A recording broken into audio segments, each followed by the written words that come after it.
What's good?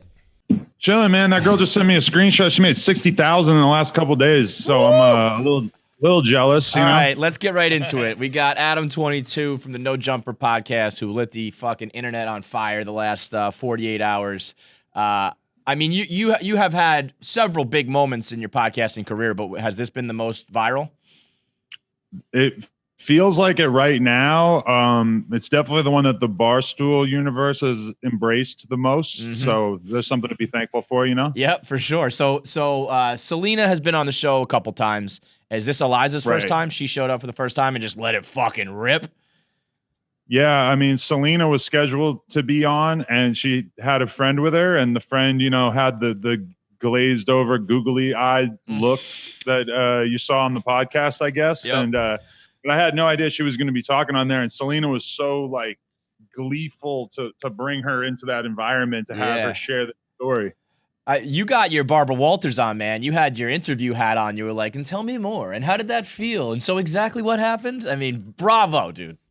Well, I appreciate it. But the reason why I was so concerned about exactly what the physical effect of swallowing 7 nuts might be was because previously I did an interview with a porn star girl who told me that she swallowed like 8 nuts and she got like an insane stomach bacterial infection of sorts. So I was kind of concerned that might have happened to her. I mean, so you're telling me, I mean, one of my favorite urban legends of all time is that Lil' Kim needed to get her stomach pumped when she was on tour with Bad Boy. So you're saying it might be real. It could potentially. When I was a kid, it was Britney Spears. Oh, wow. Oh, really? Interesting. But who was she blowing?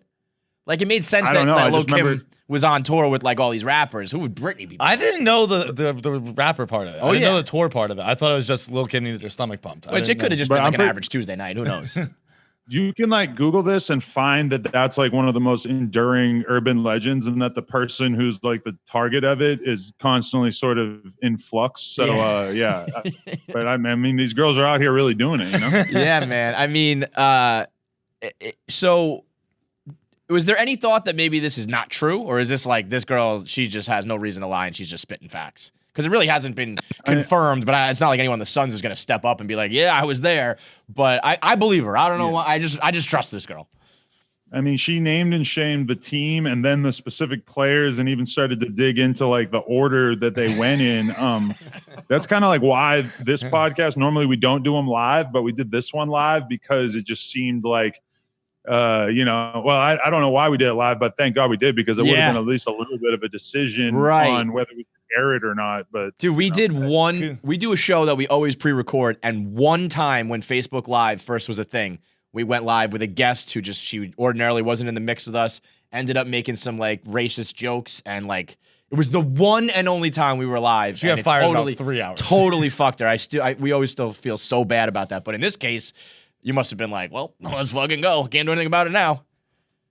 Yeah, I did a podcast back in the day where I had this 65-year-old dude who was like viral on Twitter, and he was like a used Honda salesman, and he just straight dropped the hard R in the middle of the podcast, and I just had to deal with it. I was like, I probably would have removed it in that case because I would have kind of felt bad about the fact, because this guy lost his job and shit for saying it. It's tough. What do you think you would have done if this was pre-recorded? Do you think you would have aired it? Yeah, probably, because I mean, everybody's got stories about Trey Songz anyway and how creepy he is. So I mean, I don't really feel bad about encouraging that. And she really didn't name names on the podcast. That's the thing; it was only in the comments. So you actually, it's all on her. But the follow up to this girl's whole story is that she got fired from her job, and that was one of the main shocking things, is that she's saying, I work as a CPA. And so I'm immediately envisioning like the guy who has to sit across from her in the office thinking about this all day, you know? This girl, Aliza, is a certified public accountant. But then the thing is that I got hit up last night and I was informed that she got fired and she got disowned by her parents. And it turns out that she was working for her dad and her family is Mormon.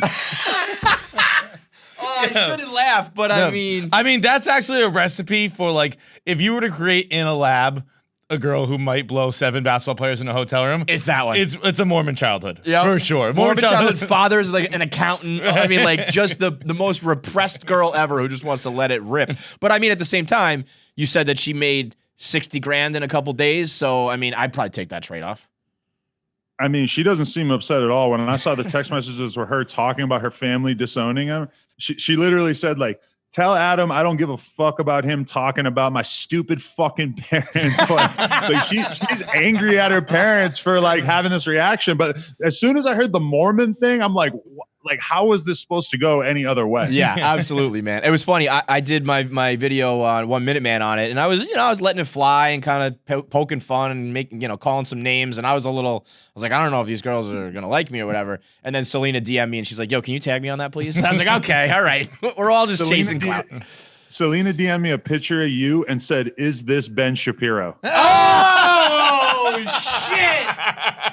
And you know what? And so she wins. Hang on. That's racist. That's fucking racist. Not all white people look.